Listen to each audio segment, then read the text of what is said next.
things started off. Unfortunately for this interview and the next one that I've planned to be on my Patreon only interviews, it's not going to be featuring the full thing. I had to move back to college, and the device in which I kept all of my save files on got damaged. So, with this interview and the next one, it's not going to be complete. Gotta love it. But, anyways, to introduce, since unfortunately the introduction was lost along with the initial questioning, or at least a majority of it, this week I have a person who's a friend of mine through Facebook that makes really great lo-fi beats. They go by Morgan, also known as Morpgorp, and they just make amazing beats I'd recommend for anyone to check out. And it's time for us to hop into what was about 15 minutes into this interview when we were talking about Final Fantasy XIV and video games as a whole. Well, that's awesome. Hell yeah. I want to play. Yeah, I haven't played too many good RPGs lately. I know there's a ton out there. I haven't had a gaming system in a while actually. But I do love video games. It's weird. It's like kind of like a thing going on there. I get that entirely. I was in a similar case for a very long time of how I've been loving video games my whole life, but for like the last 2 years, I've been on and off for having any sort of gaming console. And I didn't really get super into them again until I built a PC so that way I could do work. And was like, oh, well, it can run games as well. Might as well go for it. Right. I think I did have a Switch because I play Smash like entirely too much. I take it way too seriously. That and Pokemon. I'm like very competitive Pokemon player for the past like couple of years, but I don't know. Can't really complain. I love it a lot. That's fair, man. Pokemon is a good enough game that it's worth like being super into. I know for like all of middle school, that was the only game I really played seriously. Same. I mean, I don't know. It just kind of like I got really into like the competitive parts of it and like moves and like battling and shit like that. So with the competitive aspect of it, what is your like dream Pokemon team for the last Pokemon game you played? For if you're gonna do some competitive games with it. Honestly, I really like Lurantis. Like Lurantis sets, just because it's like it's really I don't know. It really just sweeps. You know, like Lurantis, Sableye. Yeah. Q. Marowak. Primarina. Toxicroak. I'm giving out my whole team right now, but like, yeah. I mean, oh no, people are gonna really try to rob a Pokemon team from a podcast where I ask random questions. To those who find the dream team, good job searching. Right. Well, no, I mean, then like people, like anyone who hears this and wants to battle me, which you should. True. I fucking wreck it. Anyway, so like they'll be like, oh, I know exactly what you're gonna do now. So now I have to switch it up. True. Or you can then go for the like double reverse psychology, make them think you're gonna switch it up and don't. They'll never know. Yeah. But let's move on to the next question. If you could fight any politician in a Denny's parking lot, who would it be and why? So I saw this question, and like obviously, like the two people that come to mind that everyone wants to fight right now, and that would probably be Donald Trump and Mitch McConnell. I agree on the Mitch McConnell. One of those two. Yeah, I would probably take. I would try to take both of them at the same time if I could. I think those are definitely the two best answers. But I know personally, God, Mitch McConnell can catch these hands any day. Oh yeah, man. Man, he can get me smashed. Like that shit blew me. But at least I know that Mitch McConnell. At least I know Mitch McConnell history for being the failings of U.S. democracy. Yeah, no bullshit. I mean, I feel like that's what a lot of stuff that's happened in the last 4 or 5 years has pointed out every single flaw in the system. Like during Donald Trump's presidency, we've gotten so many cases of just having to ask if things that are happening in government can happen. Like the most like the most standout one for me is I remember when Donald Trump asked the Supreme Court if he can pardon himself. Why the fuck do you need to pardon yourself? Like what? It's almost like Trump was like, I'm gonna become president because everyone's dumb, and he just like spent years just like studying all the stuff that you can do wrong in a presidency, and he's like, wow, you know what? Let's try it out. Let's do it. And he just like went True. there, single horrible thing that he could do, like with that kind of power. Yeah. That's really why I like AOC a lot because she really went in there and like exposed everything. Like, hey, if I was a really bad person, these are all of the bad things that I could do with this amount of power that I have. Also, by the way, all of these things are actually happening right now. True. I've loved what AOC has been doing in government. I've also really enjoyed Rosa Lagina. She was who I Really? voted for personally for president. She was a socialist candidate. Oh, really? Yeah, I I I had no forget idea one was. I forget what state she's from. She was only on the ballot for like 5 or 6 different states, but Oh, wow. she's sweet old socialist grandma. I would trust her with the country. Oh yeah, I would too. Those are the best types. So, I don't know much about this person. I've never heard of him, but usually down to socialism, if you get an old fan social back when, and these are people coming from like when like the Soviet Union was a thing and like there was really heavy propaganda against them and Yeah. about communism. If those is a good thing and they understood it back then, they understand it now. I would definitely trust that person because they've definitely had a harder time trying to reach people about it than we have. I mean, we have the internet. These people had to like Yeah. literally be like, That's had to go out and say something against, all odds. So I really respect that. yeah, that's a really good point. If someone can make it through McCarthy leftist, mad props. McCarthyism. I'm sorry, no, Oh, knowledgeable you're about all these good. things. He So was what's the that? he was the main politician during like the 70s who wanted to make being a socialist illegal and being a communist illegal. He was like the Oh spokesperson for it. God! Wow. Yeah, That's and I mean, tricks on him for going down in history as the guy only known for hating socialism. Like, talk about good life achievements, right? right. Oh my God. That sounds like the terrible thing to be. But also, I don't know. Like you said, if you got an option and you get through that, then that's something there. I feel like those kinds of people exist for that reason. You got to be optimistic about it. Hell yeah. Well, let's move on to the next and final question. If you could change the Right. system immediately and turn us into an agrarianist country, what plant would you want to grow and why? And to real quick define for any listeners who don't know what agrarianism is, that's just the form of government where instead of having money, you just grow food, and food is the currency. Well, I would love to grow food. Um, I think more so I would grow like helpful, like useful things, like practical things. Yeah, Like medicine or herbal supplements or yeah, marijuana. Just like things like that. And like that would be my thing. Like will handle the food part because mainly I feel like I don't know. I wouldn't really know what kinds of food to grow, things like that. I don't really know too much about growing things in general. that be But fair. yeah. I mean, I don't know if that counts. No, Yeah, that's a I feel good I want that to answer. be my part. Yeah. Here's See, something I want. what I've found is like where I live in Montana, we have a lot of people who own farms and stuff. In potato farming. And I Wow, thought that to sounds myself, like. that's a Uh dream huh. life. Yeah, I was about to say that sounds very ideal.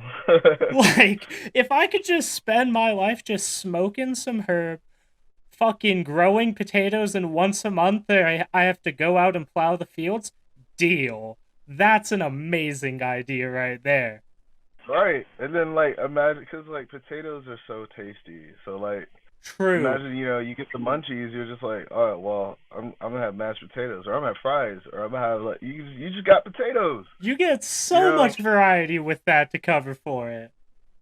I'll fuck some potatoes up, I tell you.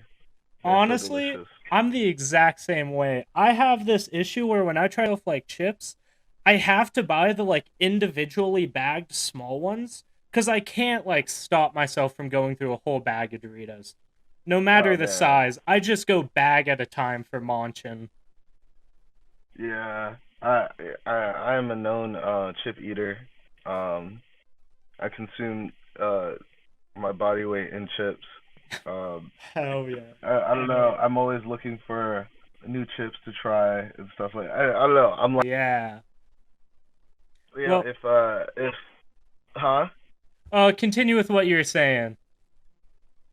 Oh no. I was just saying if there was a God and I was supposed to go to heaven, but God said you can't have any chips, then I would go to hell and I would use hell to make chips. Honestly, if junk food is in hell, fair enough reason to go. Yeah, I mean, I don't know. To be completely honest, like like biblically speaking, hell is where all the cool shit is. Like you go to heaven, and it's like okay, you can't smoke weed or get fucked up, or you can't Yeah. say fuck. You can't listen to 21 Savage. I mean, it's like it's too much. Too much. Like, what are we supposed to do all day? Like Yeah. eternity of doing nothing. Like, I do don't they know. Maybe expect I'll you to like play shuffleboard for 10 decades up I was there? literally just say, I was literally just Yeah. thinking shuffleboard.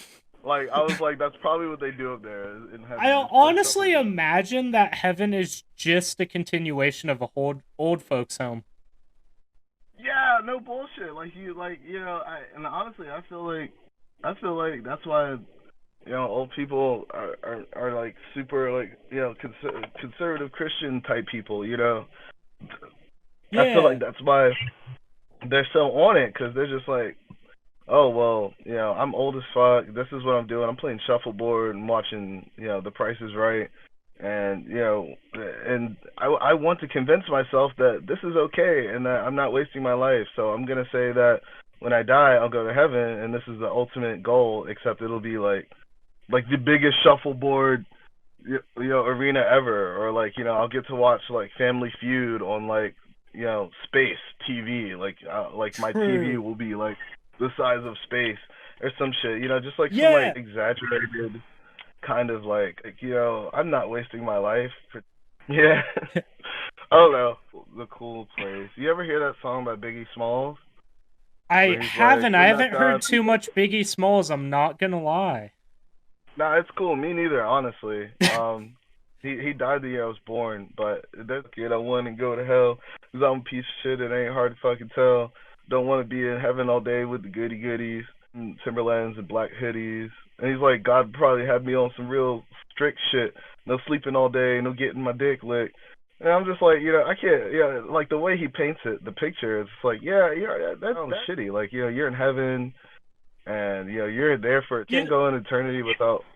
Well, I don't know. You know what I mean? Yeah, I get what you mean entirely. Like, I the thing I always like found to make me not really agree with Christianity too much as a youth was a similar vein, but mostly just the concept of like I've understood from a young age swingers exist. Why should they go to hell for it? Like, Yeah. Why should anyone go to hell for sexuality? It's literally God like made all this.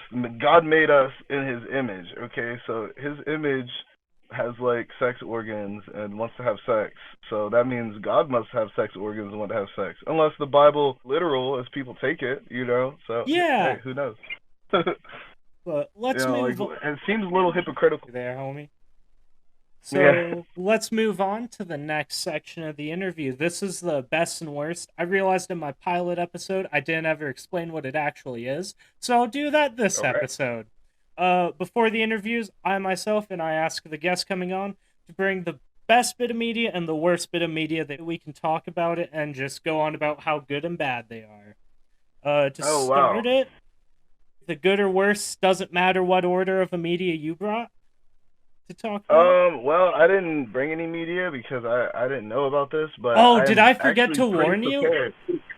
Nah, it's cool. I'm pretty prepared for this. Yesterday I was going through like some old stuff and I found this Rise of the Scarecrows. Now, what's really confusing about this, bringing us into this section, is I can't see if it's the worst or the best, because that movie is so bad that it's actually a very good movie. I haven't heard of this one. Can you tell me a bit what happens in it? Because I'm very intrigued.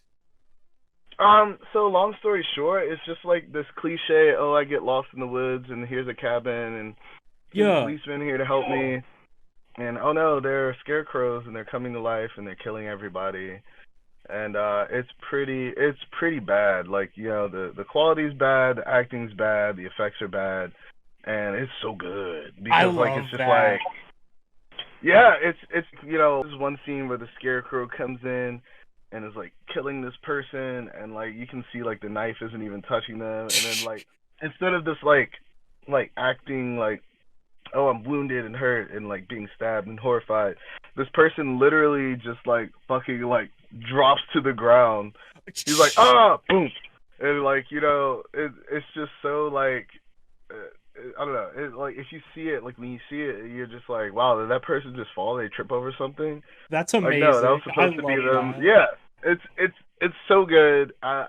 It came out like 2013. I've had that DVD with me for that reason. I always keep that thing on me because you never know Gotta when. stay strapped for when things might go wrong and you need the rise of the scarecrows. Exactly. Like I gotta keep it with. That's the only DVD I've had on me consistently since I've had it, because it's pretty fucking great. Hell yeah. Um, I I'd probably say the best thing I've seen last year. I don't know if it came out last year, but it was this movie called Mother of Monsters. It's so good, you have to see it. It's so good. It's like, okay, so it's basically, and I don't want to give it away, but it's Yeah. about the mom who thinks that their son is a psychopath. So she Okay. sets up cameras all around the house to watch him, and you know, you know, that's just the premise of the movie. But Yeah. what actually ends up happening blew my fucking dick off. Like, it is the best movie I have seen That yet, sounds honestly. quality, because I love that concept. And like earlier in the year, I'm gonna use this to tie into what my worst that I got ready is, because it's actually similar. Earlier in the year, I saw this movie called We Need to Talk About Kevin, which is kind of a similar thing. Oh, I haven't seen that one, but the same person who recommended me Mother of Monsters recommended me that movie too. Like, they told me that I should watch that movie next. But what? Go ahead. So the only reason I have to put it as my worst is with We Need to Talk About Kevin. There's a lot of things that were done really great with it, but they have the issue of if you're paying too much attention, like 10 minutes in, they spoil the climax of the entire movie really abruptly. Yeah.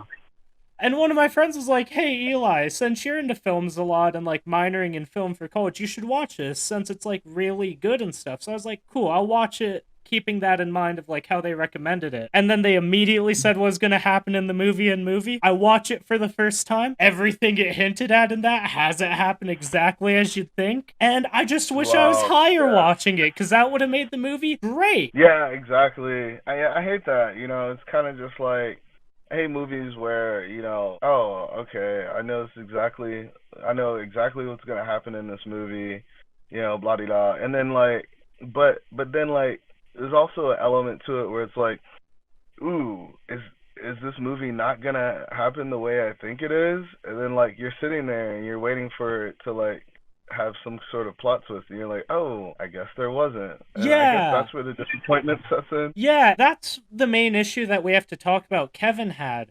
But the only reason that like it got me to a point of considering it a worst and being mad at the movie is I like stayed sober to watch it for the whole time. I'm watching through. It's going as I expect, and it's 2 hours and 40 minutes of it's going as I expect. Oh my fucking god! And I just hate kept that on shit. going like, okay, they're gonna deviate at some point. They don't. And so if you're Yeah, gonna watch it, if you're zoinked as hell, it's gonna be great. I bet. But unfortunately, It it might as ruined well. it. It might as well be a damn documentary at that point. Yeah, 2 hours exactly. long. 2 hours. You could have made a doc. Like, you ever seen the Zodiac Killer? Yeah.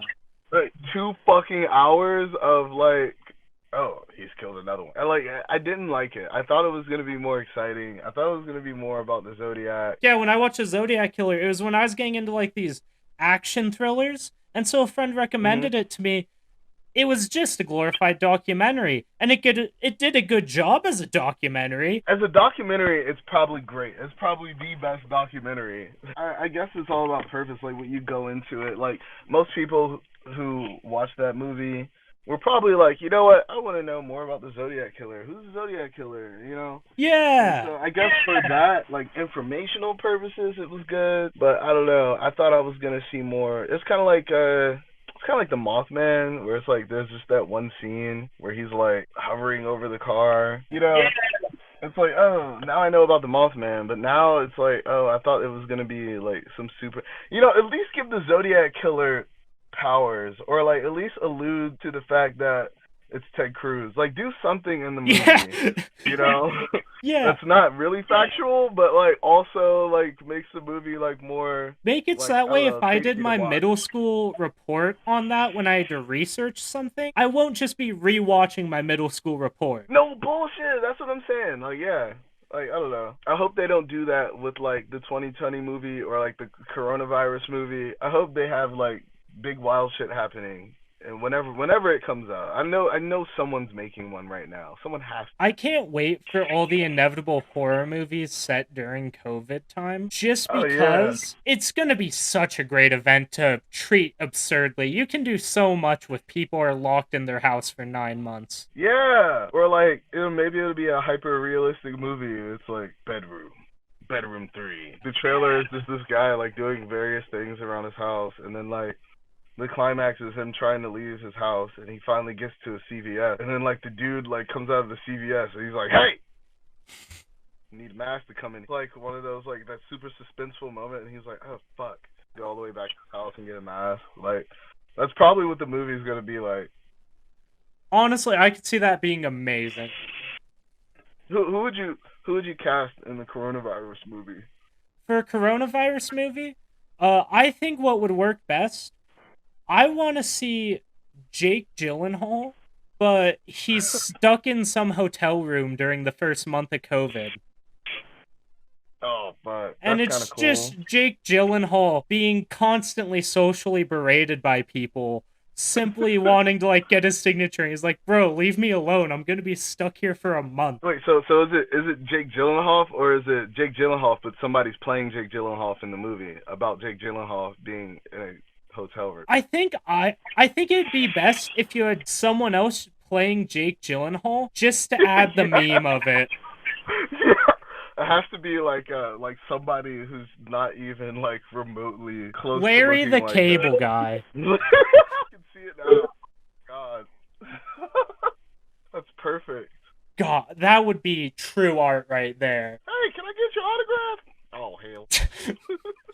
I told you to leave me alone for the last fucking time. It's been 3 goddamn weeks. Oh, I love it. To move on to my best bit of media as of late, the new Nicolas Cage movie that hasn't come out yet but is being recorded.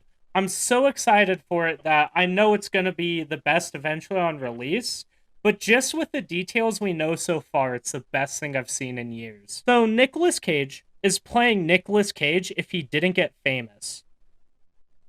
Wow. And the name of the movie is The Unbearable Weight of Massive Talent. That's the whole title? Yeah. And all we know so far is at one point, aside from like the vague plot description, all we know is at one point, Nicolas Cage wears a pink leather jacket at a kid's birthday party. And I need that in my fucking life. That's great. I think that should definitely happen. Apparently, Nicolas... I don't know who else is in it yet. All I know is that like Nicolas Cage is treating it as his passion project. Oh, so that should be good. So we should see like a different Nicolas Cage, hopefully. Yeah, I think he's trying to like actually make a good artistic film instead of a bad horror movie. Yeah, pretty much. Like I think that's what's been going on with a lot of Nicolas Cage movies I've seen. I mean, they're not bad, but like they're the good kind of bad. Like, have you seen his movie Mom and Dad? No. So the plot of it is just that parents start killing their kids, And it has this great scene where Nicolas Cage, after getting killed like 4 times, but he's not dead because thanks plot, he's walking up to a daughter holding a saw, and he says, "Sawzall," because it saws all. Wow. And it's Is that really what he says? Yeah, it's just boomer dialogue jokes that for some reason has like a dubstep soundtrack. Wow.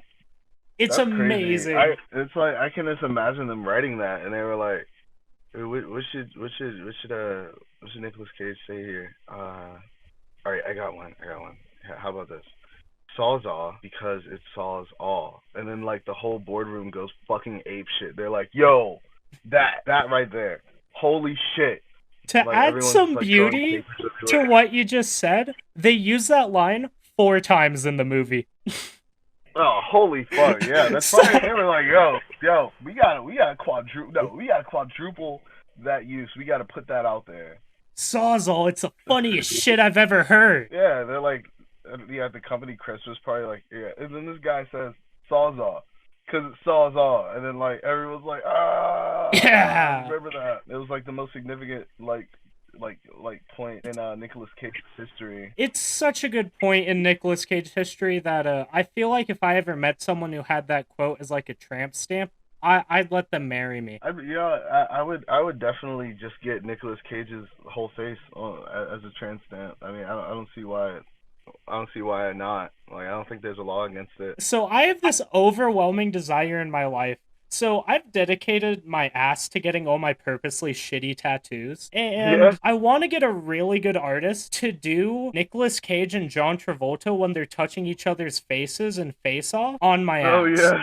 Fucking Face Off was pretty good, actually. One thing I didn't like Con Air. I did not like Con Air for some reason, because it was just like, it was Indiana Jones, Nicolas Cage. Yeah, it felt like he was just trying to relive National Treasure. Pretty much. I don't know why you'd want to steal the Declaration of Independence.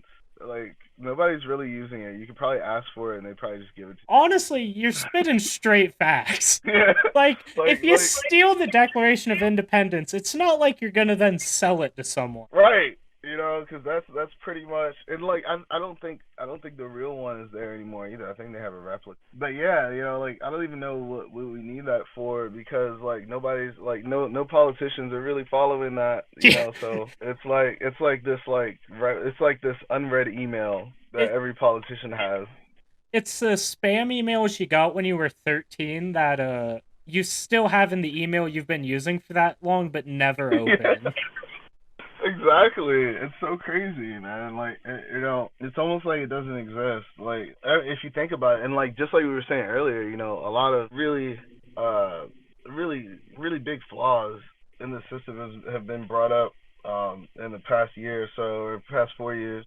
Every single like amendment has honestly been violated, in this roundabout way. Yeah. It's crazy. It's so weird to be living in America with how we live in what's supposed to be one of the like richest, most successful countries, but our government stability and economic stability is at a point where like we fit a lot of qualifications for a third world country simultaneously. Yeah, we really do. I mean, we're pretty developed, but at the same time, like, I don't know. I've driven across this country quite a bit, and let me tell you, it's empty. Like, besides like major cities, like, and it's kind of nuts, because like if we didn't have all these like fucked up neighborhoods and everyone was allowed to like spread out, it would probably be a third world country. Like, they probably would not give a fuck about people who don't make enough money for them to give a fuck about. It's the same thing as a third world country, except we're in like slightly better housing. Yeah, it's like we have it so that way the government supports us in a way that it doesn't really help out any rural or low income people to be at a successful point at all. It's basically a scraps to keep someone alive. And it hits a point where like here in Montana, for example, we have a lot of towns that are only like 500 people living in them. And you'll drive through these places and it'll normally be like you've got one rich person, one gas station, and the rich person owns it, and everyone who's not a farmer works at that gas station. Yeah, pretty much. That's literally like how most of these places are built. I mean, they got if you take that idea and apply it to like the South, it's pretty much just like they'll go into places like the middle of nowhere and then they'll set up a Dollar General. I think that was a Yeah. meme that came out this year too. The Dollar General in the middle of nowhere. Oh yeah, Like, I remember seeing stuff about that. yeah, like that's literally what they do. Like Oklahoma, Florida, like probably Alabama. I've never been there, but I'm pretty sure like places like really rural places have a Dollar General for some reason. Yeah, You like know, it's this really weird thing where a lot of these small towns, like one of the most noticeable things in Montana that really shows how our country isn't set up the best economically is how in towns we have here, if a major store like a Walmart opens in a place, it'll normally close half the stores in that town. yep. And That's so how you just the keep it fact under that like control. we have this country where the rich can buy out entire cities basically indirectly. Such a whack It's pretty thing to messed up. experience. Yeah, it makes it so that like the average person can't do anything above like what it would take for them to like see some progress, like some economic progress or some shit, or like have wealth. Like, you Yeah. start a small business, you can make some wealth off that if it gets popular enough. But Walmart comes in, and everybody knows Walmart, and Walmart pretty much has like everything you need. So you're gonna go there for multiple different things. You can't Yeah. really do shit. And then like, it's kind of just like what we're left with is people who have to fight for these resources, where otherwise I would have been a business owner or something like that. This person now has to like fight for some other thing they want to do that a million other people are trying to do because it's one of the only other options. So like now it's like whoever gets it and the other person is just shit out of luck. Yeah. This whole thing is not based in like well-being. It's based in profit, and it's like all of our laws, who the police decide to help, all of our Yeah. politicians who just want to make more money. All of that is written and passed with profit in mind and not well-being. I highly doubt anyone's ever like opened up any like major corporation has opened up a shop thinking, hey, this is going to do so much good for people and it's going to help them live great lives. They might have said that on a commercial, to Yeah. allow it into your neighborhood and not fight it. But it's not true. They're just like, yo, like we can get a lot of money here and we can get a lot of money there, and then no one else is gonna get money. So we're gonna be the only people with money, which means we have the power, which means we can do whatever we want. And that's pretty much what it is. When it comes down to power, the thirst for power is like unquenchable. So like people will go and do everything they can to have it. It's pretty fucked up. Yeah, it feels like honestly a lot of American culture and based off the political system is what I think causes it. It's just based in this like survival of the fittest mentality when it's like, Oh yeah. guys, we live in 20 fucking 21.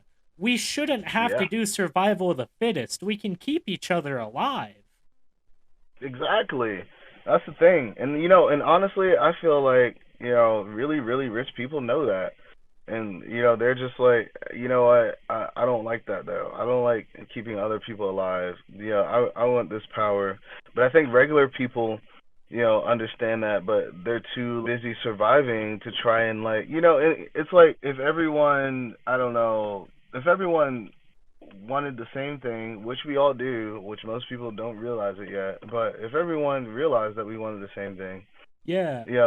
they would be like, you know what? Let's all get together and let's make like a community garden, But you gotta get like you gotta like put together and buy land. You gotta get like tomato seeds. And you gotta know how to plant the Yeah. seeds and like do all that. And then like most people are so focused on like surviving, which I don't blame them, that they can't even think about that stuff. That's just like not in their like immediate scope. Like they're too busy like trying to stay, like trying to stay warm, trying to stay housed, trying to stay fed themselves, and Yeah, they it don't have enough.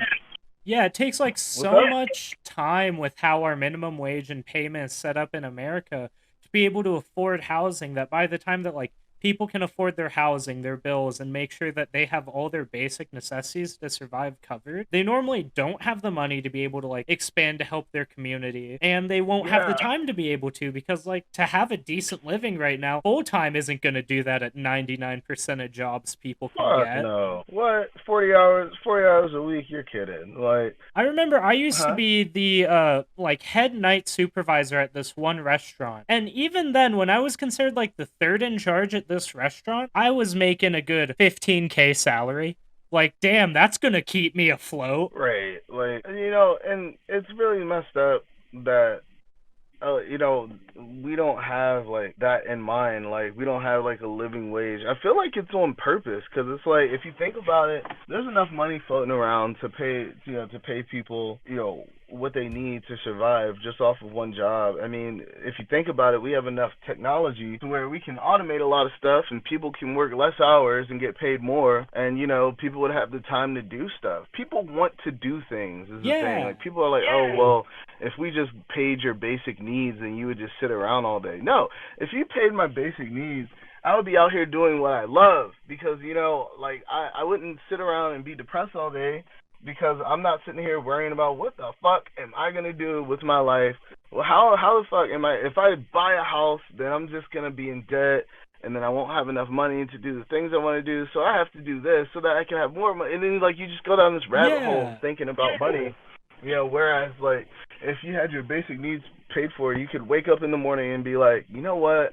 I think I want to start using lighter colors on my canvas today. I'm going to experiment with that. I'm going to learn how to do watercolors, or like, I might look into like, a new sound system or something, a new way to record music, a new way to make music, like, people would be expanding on these things, and not even that, maybe somebody would start a bakery or, a food truck or something, or maybe somebody would be like, see a need, that isn't met, and they'll be like, well, now that my basic needs are met, I can actually help fulfill this need, because naturally we want to help each other. It's just like the fucking Hunger Games out here. So like, helping people is a risk. Helping people is a risk for you to take, so that you might end up just as low as them if you try to help them. Yeah, and I really like your point with automation that you brought up earlier in that too, of like, we're hitting a point technologically where we shouldn't have to do manual labor jobs that aren't type specific. And people talk about how it makes us lose jobs. We should just be able to automate enough of those things that we don't have to pay for them. Yeah, no bullshit. I mean, and not only that, I'll take it a step further in saying that a lot of these automated jobs, a lot of these people who work at fast food restaurants and stuff like that, really, that is not their thing. Like, somebody might be a cook or something, but like, most of that stuff is like heated up, or there's a certain way to make it.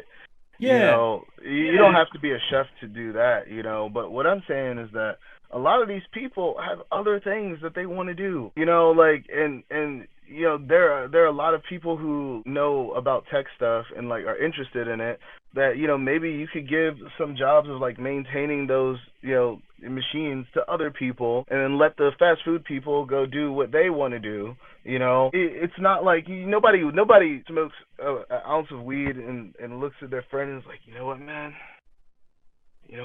I think my calling is to work at Burger King. I think that I really like make burgers. Yeah. Like, I just have this calling, it's like, like fucking SpongeBob or some shit. Like, SpongeBob is like, my whole life is being a grill cook, which some people's life might be, wanting to be, like I said, like wanting to be a chef or something like that. But no one wakes up and they're like, Burger King, like, like we can automate that, you know what I'm saying? And not to like push down anyone who's working in those kind of jobs, but I'm just saying, like, anybody who hears that probably understands, like, yeah, like I do have a dream. I want something, to do with my life. You know what I'm saying? Like, I want something more. I get what you mean entirely. If it's like, we have this weird paradox within how our country is set up, how people say we shouldn't go to automation because it'll get rid of jobs. But if we embrace automation in the right way, we just won't need a reason to work. Yeah, no bullshit. Like, no bullshit. I mean, we won't need a reason for anything that is, that a computer can do, that a robot can do, and other Yeah. people can go and do their own thing. Yeah, I totally get what you mean. It just kind of sucks that and it brings up the question though of why, like why is this still not a thing? Why are we still using fossil fuels? Why is that happening? I mean, Yeah. you could create more jobs by switching over to solar. I mean, think about all of the mechanics you would need to replace cars, work on new cars, or like switch out fuel systems to be run on nitrogen, which is possible, like which has been done before. Like there's a lot of stuff out there that we could benefit from switching over to clean energy, but we just don't for some reason. Like, and I think that reason is that people just make too much damn money on oil. Yeah, it's this thing of how people who have money hold power in our country, but it seems like they just neglect genuine technological advancement in favor of continued like money. They just want to keep on bringing in bank even though they know it's worse for people culturally, socially, the economy. Technology Yeah. should be able to enable us to do so much more with where we are like growth-wise, and instead they're just like, hey, how are we going to make this next iPhone $200 more? And you know what? And they do that on purpose. And all the Yeah. technology you can think of has already been made, and rich people are enjoying it right now. The thing of it is that these things make our lives easier. Why the fuck would you want to make your slave's life easier? Yeah. You know what I'm saying? Like, No, I get that entirely. I'll tell you this, right? So the other day I was in this nice part of town. I live in Jacksonville, and I was in this nice part of town. It's not, it's not too nice. Not a lot of like super rich people live there, but it's nice. Yeah. There's lots of bars, restaurants, and stuff. So I go there, and there's Wi-Fi like everywhere. Like Xfinity is like, oh yeah, for your area, Wi-Fi is like temporarily available. Like you go to like the shitty part of town, and it's not there. We all have to go to the library. We can't. We need a login to get into Xfinity for some reason. It's like that's just another example of how resources are being taken from people. I don't know about you, but I've been homeless before, and let me tell you, being homeless and trying to find a job without internet is like the hardest thing ever. So you're forced to take like a lot of stuff that you wouldn't normally take. Yeah, like I spent a little bit of time like between homeless and couch surfing. I was employed during then though. And I even remember like being employed trying to have the internet so that way, since I was like getting applied to my college and getting everything set up so that way I could move there after my bit being homeless. Just trying to like have the Wi-Fi to be able to set up stuff with the college. You'd have like go to a coffee shop for a bit, hope their Wi-Fi is good because the library's Wi-Fi is always full. And like especially here in Montana, we have this weird thing of how a lot of the restaurants that set up free Wi-Fi give really hackable free Wi-Fi, meaning that you can't go there for like working on actual things. Oh, yeah. For where I live in Montana, I think there's only one trustworthy free Wi-Fi spot in town aside from the library. Damn. And that shit blows me too, because it's like a lot of times, I don't have the money to buy a coffee or something, I Yeah. just want to use the Wi-Fi, and they're like, hey, you can't be in here for like 4 hours a day buying it. And it's just like, damn, like, I'm trying to like do something here, but I guess I don't know. I can't really blame them, but at the same time, it just seems really like disconnected. It's a thing where they've made such a shitty system for technology accessibility in the public where they have to force other people to do kind of shitty moves because otherwise they're going to have to accommodate for so much of what everyone that's richer than them is refusing to accommodate with. Yeah, and it's like, it places that burden on them, which it shouldn't. Like technically, it's not. It shouldn't be like their problem. You know what I'm saying? Whether you have resources or not, or Wi-Fi, because they're like a restaurant. That's not their job. Whose job that is? That's the government's job. And the government's like, well, I mean, when's the last time you heard any politician be like, you know what, the internet should be a human right because that's where everything's going, and if you don't have it or if you don't have the money to have it, then you're gonna get left behind severely. Yeah, none of them have talked about that. Our country just seems to not acknowledge how its reliance on technology makes it so that way once you hit like a certain level of poverty, you're just not able to re-engage unless you get lucky. Yeah, but that's pretty much, classism. Honestly, that's classism for you, because a lot of people who aren't able to learn skills, they usually get stuck, making just about what their parents make, later on in life. Yeah. And that's the whole no upward mobility type thing, where it's and it's strange because a lot of people who can change these things, like people who went to school for, say, politics or science or law, those people, that's a really expensive schooling, and that's really, it really takes a commitment. And a lot of these people come from families who can pay for that, or were fortunate enough to be able to save up their whole life to pay for that. And those people usually don't experience as much poverty as the people below them, so that when they get to these positions, they may want to help, but maybe they don't quite understand, or maybe they might have a different way of looking at life because of how they've been raised. Every once in a while you'll get someone who comes up from poverty, absolute poverty, and wants to make a difference, and that's great. I just feel like it should happen more often. But it looks like we're coming to about the end of time for the podcast. Do you want to shout out any of your projects, links, or anything? Oh, well, so I am Morpgorp. That's MORPGORP. And you can pretty much find me anywhere with that. If you type that into Google, Twitter, Instagram, Facebook, TikTok. I mean, I'm pretty much Morpgorp on everything. I'm working on an album that I'm going to release in the sooner part of this year.